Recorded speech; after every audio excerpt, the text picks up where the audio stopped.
Brown 45! Brown 45! Hot, hot, hot, hot, hot, hot!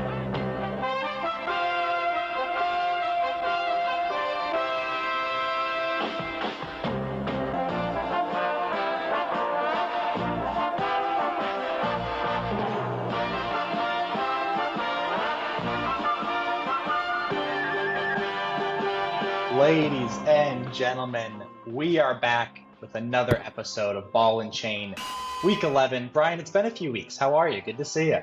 I'm doing great. Cooper, it's so good to see your face. So good to get you back in the booth. And you've gone on a bit of a run since I've last seen you. Yeah, two-game win streak. Newly married man.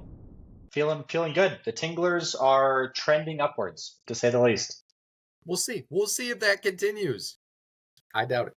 Brian, there's only one place to start this week. It's got to be the headlines from Week 10. Ooh. What you got for me? What you got? Hot week in Week 10. Starting off the week just like we did in real time. My first headline is Thursday Night Football. Cooper, I don't know if you know what the Thursday Night Football game was, but it was Bears at Panthers. The worst game we've ever seen. We had a game like that of our own. We had the LA Ligma FC and the MIC Child Killers out there. Nobody was trying to watch that game. Absolutely not. LA Ligma FC, 75 points to 91 is a win for the Child Killers. Would you believe it? What?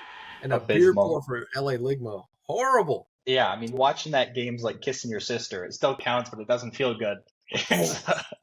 See, that's why we need you back in the booth. Man, that's cogent analysis. I want to flip over to an absolute nail-biter of a game. In fact, your matchup of the week last week. That headline in my Tuesday morning paper, Javonte jams with Broncos Nation. Getting the upset over the Bills. Some may say getting the upset over the Chiefs. Javonte putting up 21 points. I mean, I don't know if you watched that game. Near flawless execution from the Broncos on all fronts. Hey, you want to split this Subway sandwich? Let's ride. Russell Wilson. It is my signature sandwich. It's called the Danger Witch. Is back. Cortland Sutton had maybe the catch of the year with the toe drag into the end zone. Just a phenomenal way to end out a phenomenal week for the Generic Fantasy League.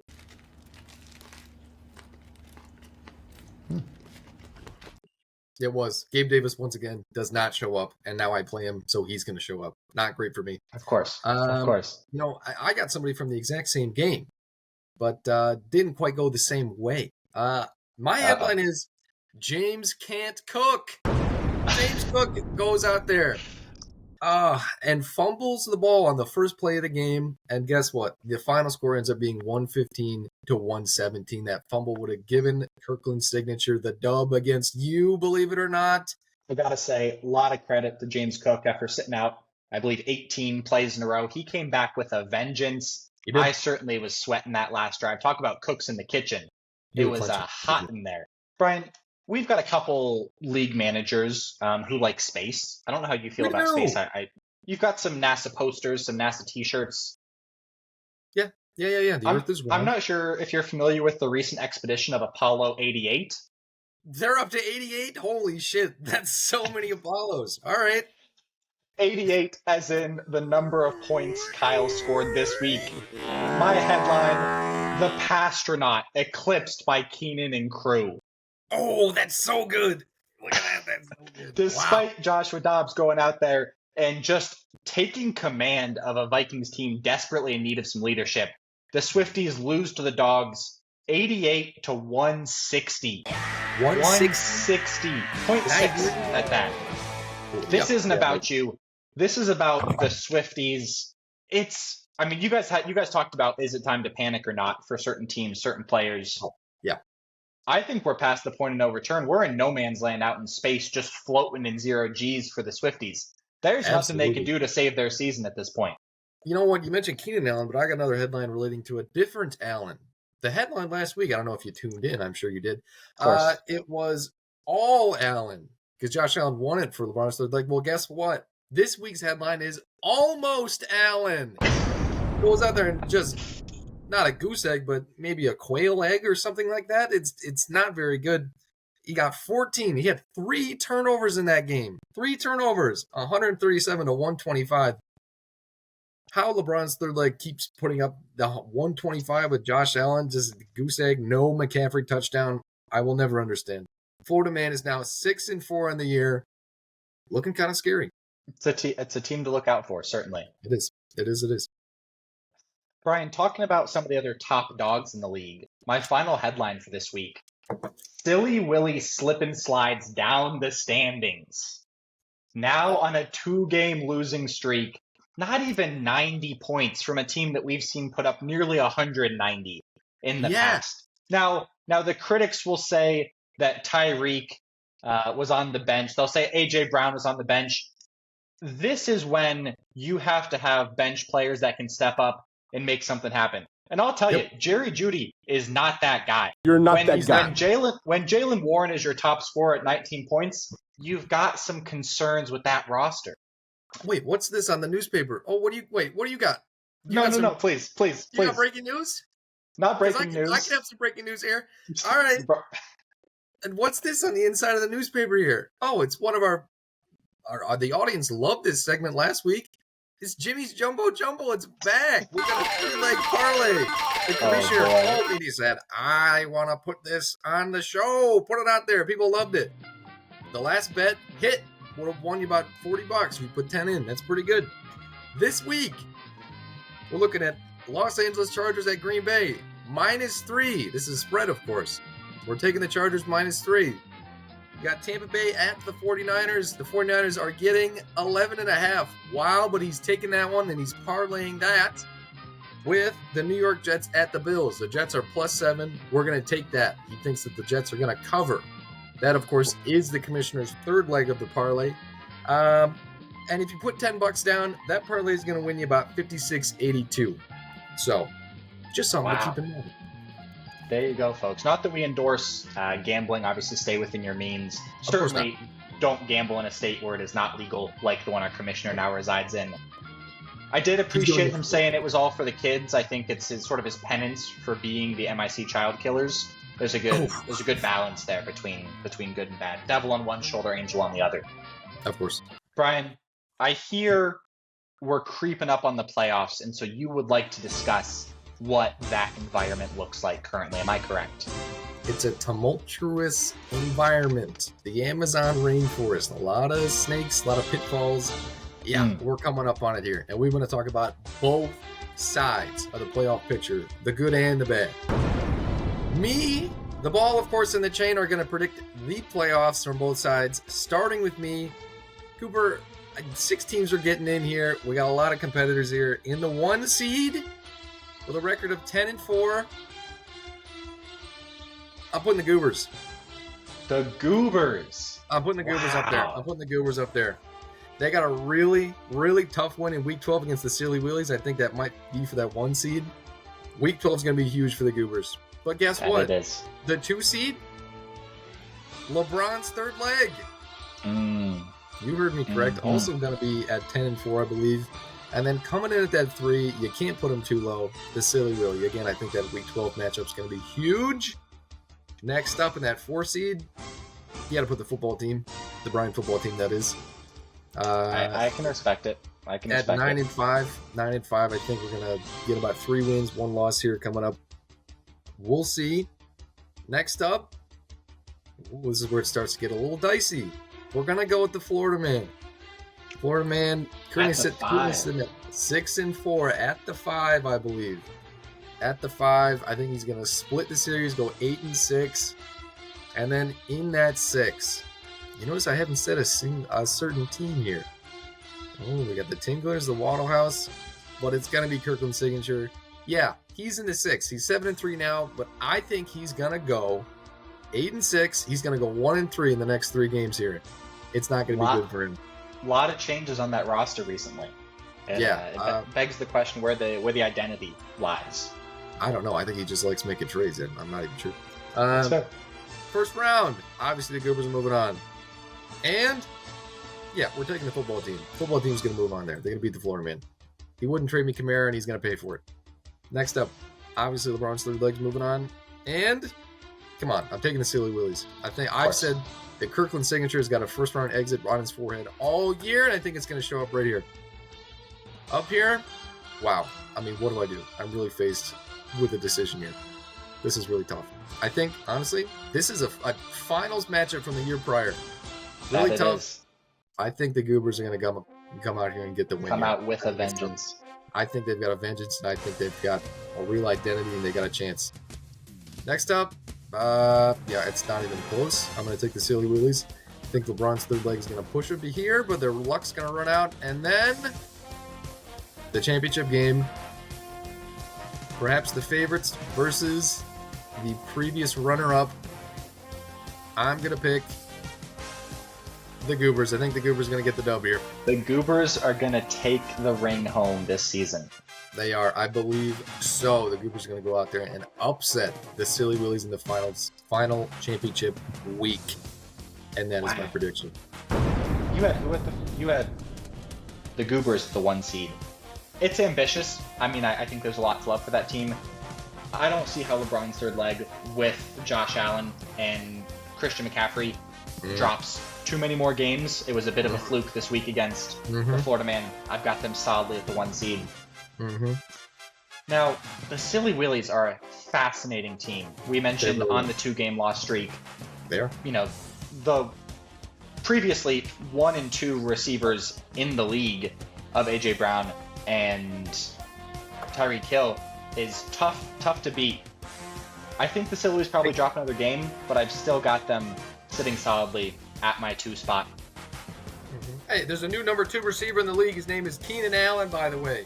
Let's talk about that. Let's not. All right. You know, Brian, after you put up the 160 points there, I think you're going to go on a bit of a tear here. I've got you sitting at the 3. Ooh, okay.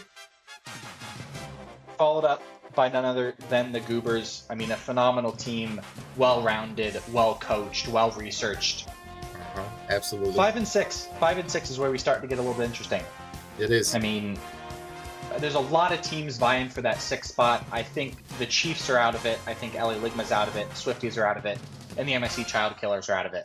Yeah, of course. Brian, I'm going to be honest. I did not fact check this beforehand to see if this is even possible. But I'm going to jump around a little bit. I think the Waddle House are squeaking in at 6. At 6? Wow. At 6. They're going undefeated the rest of the season. They're currently sitting at 4 and 6. You think they're going to win out and get to 8 and 6 and sneak in? They're winning out. I think some big names are going to drop. One of those names being the Florida Man. He's been on a hot streak, but we all know how his playoff run ended last year. It didn't even start. He was kicked out by the Silly Willies in the last game of the season. I think something similar here. Oh, wow. As much as I would love to put the Tinglers into that 5 seed, we've got 2 games against the Silly Willies, one of those being this week.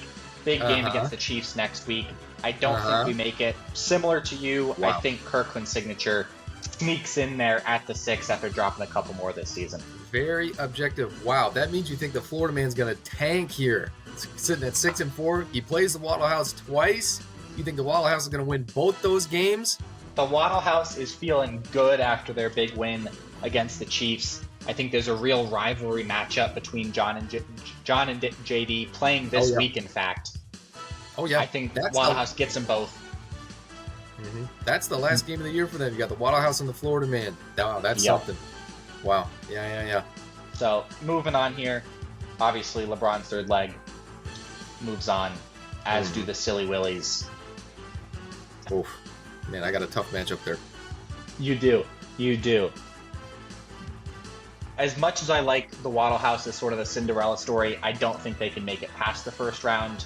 Between Keenan Allen and Austin Eckler, I've got the Bryant football team making it on to the semifinals. Let's go. And then, as a bit of a wild card here, I think we're going to get some late season trades. I think managers are going to get desperate, trying to get to that playoff seed. And I think the Goobers are just going to have a bit of a rock bottom day in the first round. I've got Kirkland's signature, the Brighton Bowl going on there between LeBron's third leg and Kirkland's signature in the semifinals. I can't say I agree. Wow. That's shocking. Now, look, everyone likes the underdog to get far. They're not getting past LeBron's third leg. As we mentioned, Christian McCaffrey, Josh Allen just are going to make it happen. Mm-hmm. And then, Brian, I think you sneak out the dub against the Silly Willies. We're back. I do. We're so bad. And then, right as you're there on the cusp of greatness, on the cusp of glory, the manager with a 5+ year tenure, no championship rings thus far in his fantasy career. LeBron's third leg gets it done. They take home the big deal. Wow. They get the win. Mean, I can't be upset about you predicting me to go back to the championship game. Here's a question. Do you think Kirkland's signature is going to complain about losing in the semifinals like he did last year? He might. I'm expecting some asterisk comments from him.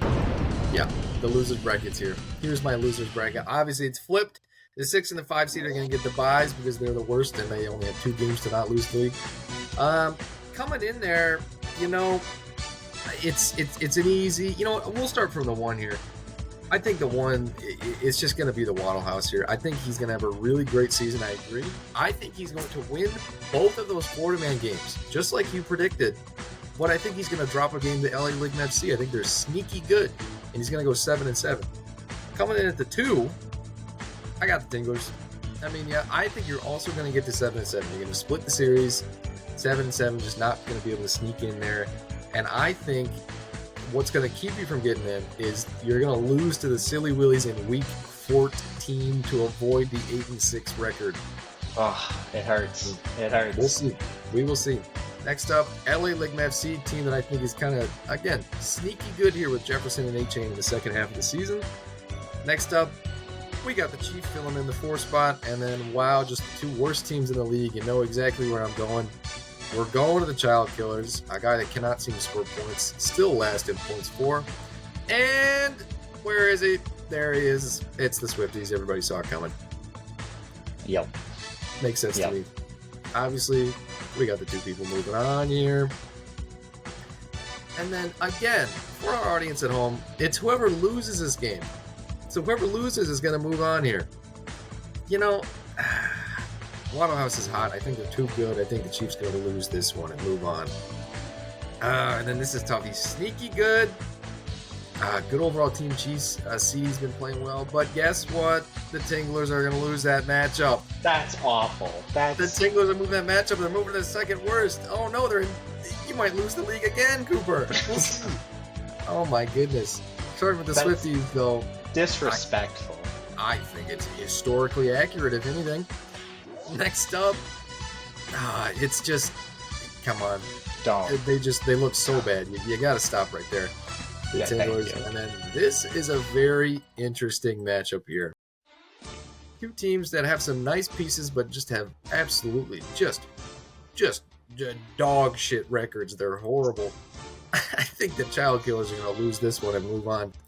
Bringing our, championship game to the Swifties and the Child Killers. And the loser of the overall league here, almost fittingly, is the Swifties. It's got to be the Swifties. Man, it'll hurt to see. But after his beer pour, I think he's got some good chances in the beer mile. He looks great. He's very creative. I think he's going to make a nice little video when he ends up losing the league. It'll be good. I don't know. I think the Child Killers roster is just a little bit better, and they're going to show up. Swifties are going to lose there. Brian, in the true bracket, I talked about a lot of those teams vying for the 6th spot. I think the one that's just going to squeak it out is the Florida Man. They're taking my 1 seed. I believe with the exact same record, being behind on points for is going to be myself in the Tinglers. That is right. Points for is the tiebreaker when it comes to record. It's points for. And I'm quite far behind both yourself and John. So I don't think I could squeak that one in. But as we start getting to the bottom of the barrel here, You mentioned that Week 14 matchup between the Chiefs and the Waddle House. I think the Chiefs are going to come back with a bit of a vengeance.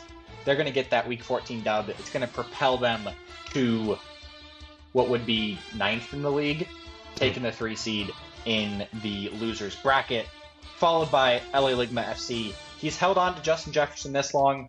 He may be playing this week. I think there's stuff that can really happen there, really get that manager turned around. Jonathan Taylor has fully taken back over that spot from Zach Moss. Yep. I think Ligma's doing strong. I think they're gonna finish the season strong.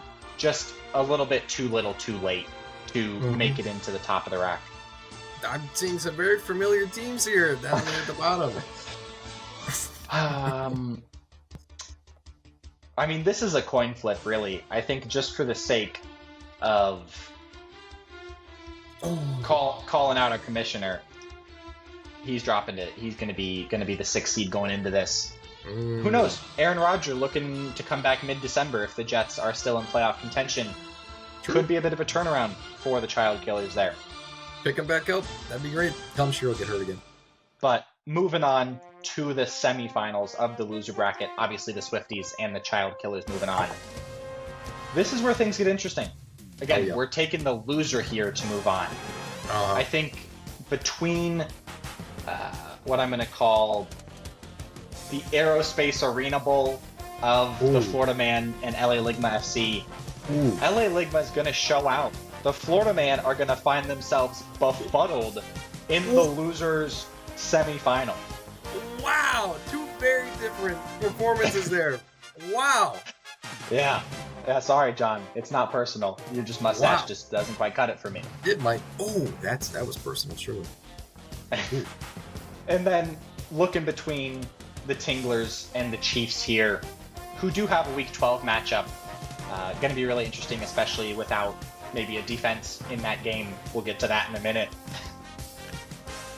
The Tinglers are gonna make it happen. Ramondre's the hottest he's ever been. Bijan has finally touched a football. Taysom Hill, as Matt mentioned last week, Taysom Hill can throw it, can run it, can catch it. He can do it all. Not to mention Justin Fields coming back this week. I think there's a lot to like on that Tinglers team. We're making a quick first-round exit. Oh, you think so? Which brings us to the semifinals here between the Chief and the MSE Child Killers. Brian, I don't know the exact dates of when these games are played. I think right around the New Year is when we'll get to some of these last ones, maybe the end of December. But New Year's Eve is Week 17, yes. It coincides with finals season. There is only one manager in this league still getting his education. That's true. That's true. I think Caden and the Chiefs are going to be so bogged down by their textbooks, they're going to make some managerial slip. They're going to drop a player. They're going to do something, and they're going to lose to the Child Killers to find themselves staring down the barrel of a milk mile at that. A milk mile! Oh, my. And then I can't do the Florida Man any more disjustice. You could. There it is. You could. It's going to be the Swifties along with the Chiefs there in the losers semifinals. Wow. I mean, what do we got here? And Brian, I can't say this with my whole heart, but for the sake of a little bit of variety, for the sake of entertainment and sports analysis, the Chiefs are taking the L against the Swifties. Patrick Mahomes, Travis Kelce are going to make some magic there on New Year's. I'm sure Taylor Swift has a New Year's song that Matt Fannin will tell us about in post. And the Swifties are going to sneak by without the biggest L of the season. Wow. My pick to win the league at the beginning of the year was the Chiefs, and now you're picking them to lose it. Wow. That is something else. All right, coming down here. Last regular week of the season before we hit the rivalry weeks. Our final highlight here of the matchup of the week here is LeBron's third leg and Kirkland's signature. Two teams, very good records. We got an 8-2 and we've got a 7-3. this could very well be for one of those bye weeks. This could be huge coming into the playoffs. It absolutely could. Something to keep an eye on. Cooper, what are we looking at during this game here? Give me some keys. Yeah. I sat down for a quick exclusive interview with the manager of Kirkland Signature right before recording this, in fact. And he had one thing to say to Brent. He said, Brent. You may not think me trading away my lineup. No, apologies. You may think me trading away my lineup is a weakness, but you don't know what to prepare for now. That's a fallacy. He doesn't need to prepare for anything. He says Josh Allen and Christian McCaffrey, go play. That's his game plan. To get into some of the keys of the game here, I look at the projected scores, which for our audience out there, is currently projected 118.5 to 116.2 in favor of LeBron's third leg. The thing staring me down is 2 number ones for position rank, as you mentioned in Josh Allen and Christian McCaffrey for LeBron's third leg. It was his hat, Mr. Krabs. He was number 1. Wild. Very wild. Josh Allen going up against the Jets, who do have a pretty proficient defense. He struggled against the Broncos this week. Tua playing Las Vegas. Kind of a coin toss there. Kenneth Walker III being one of the newer pickups on that team, as well as Tony Pollard, who is certainly due for some TDs here in the future. Gotta say, I saw a meme on Instagram yesterday from Office Space of Milton, who doesn't get his cake because he has to keep passing it down. And it's Tony Pollard giving out Cowboys touchdowns to everyone but himself. It was quite humorous. I don't know if we can put that in post or if that's copyrighted. But I think it's Tony Pollard's week. Mm-hmm. I think the Goobers are going to have a little bit of post-TD clarity on the loss trading away Tony Pollard after he scores 2 touchdowns against the Panthers this week in Week 11. That's a favorable matchup for sure. It is. Devontae Smith playing Kansas City. He obviously is no longer on what was formerly Devontae's Dogs. I'm not even sure if I can say that name or if that's PC here or not. That's cool. Now, the Bryan football team, despite whatever I just said, no, I had the Kirkland Signature sneaking in at the 6th seed in the playoffs. I think that starts this week when they go out and beat LeBron's third leg, who goes to a 2-game loss streak. Final score 123-116. Wow. Talk about a change in streak. The guy had like a 7 or 8 game winning streak there in the middle of the season. Wow. I mean, yeah, let's keep an eye on Josh Allen at the Jets. Last time he played the Jets, 3 interceptions, 1 fumble. Yeah, boy. We'll see. We'll see if that keeps up there. And then, watch out for Tank Dell. He's a beast. And then guess what? Kirkland Signature has 5 new starters this week. That's pretty big. 5 new starters in the lineup compared to last week. That's big. And, I did just trade him away, but I do think the dog will show up there, Devontae Smith, the dog. And that being said, boy, do I have a nail biter here coming down to Monday Night Football here. It's going to be a close one. I've got LeBron's third leg, 120. Kirkland Signature, 119. Another heartbreak for Kirkland. Another heartbreak for Kirkland. I think it's going to break him. Okay. It may break him. He may make 5 trades next week. Who knows? He may. We'll see what happens. Now, Brian, before we get into the bonus segment this week, I want to just come out and speak against some of these unfounded, unbased allegations that myself and fellow managers are involved in some sort of under-the-table collusion. Fellow managers?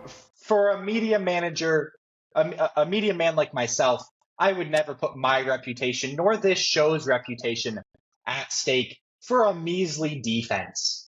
Look, I feel like Jim Harbaugh over here. I have not been given due process. Investigations are still going on, and yet I've been banned from the sidelines as I'm on my plane to the game. Won't have it. His name in vain. Absolutely not. A manager that you just predicted to lose the league is involved in collusion with you. I think you're trying to throw him under the bus here. No. Absolutely. No. I was told by an anonymous source that you would trade your defense to the Chief, have him save it for a week, trade it back, and then you would not play that defense against him willingly?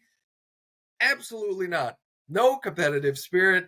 Collusion. Where in the rule books is this not allowed? This was a strategic, intentional, well thought out gamble on my part. The Tinglers are 5-5. We're finally getting our head above water for some air. We need wins now. And due to the decisions our commissioner has made to have such a shallow bench, sometimes you got to cut players. Sometimes you got to cut players or defenses that you don't want to cut. And so I went out and scouted and said, "Hey, let me help you. You help me." This does not benefit the Chiefs in their Week 11 matchup because the Saints are on a bye. This does not benefit me in Week 11 because I won't have the Saints because they're on a bye. And I have made the calculated, estimated value prediction that this is worth it for me. I'm going to stomp the Chiefs in Week 12 so much so I don't need a defense to beat them. That's ridiculous. It's a boneheaded play. Just go pick up another defense. First of all, I can't believe that you would make that trade to begin with. Absolutely ridiculous. The Saints aren't even that good. What the hell are you thinking, first of all? And second of all, what the hell are you thinking? Look, I can appreciate and I can respect a difference of opinions. What I can't appreciate is our commissioner going in there trade locking players and then alleging that he has not trade locked them. Of all people, I thought he would understand the idea of putting a player on loan. English football does it all the time. It's how you let players develop and grow, and then you bring them back in so they can start and they can make a difference on your team. And that's exactly what the Saints are going to do in Week 13 and in Week 14 when I go out and beat the Silly Willies to get a spot in the playoffs, okay? I don't want to hear it. Separation of church and state, different sport, doesn't count. I can't believe it. You know, everybody knows I'm not a fan of the commissioner on this show. Who would be, frankly? But I like the move. I spoke with my newfound missus right before the show and said, "Hey, is there anything you want to tell the viewers? They know we've been on our honeymoon. We had a beautiful wedding." She had one thing to say, and I'm going to say this to you for all of these allegations of collusion. For me. Devil your eggs and keep on moving. Oh, what's a stinger? Oh, my goodness.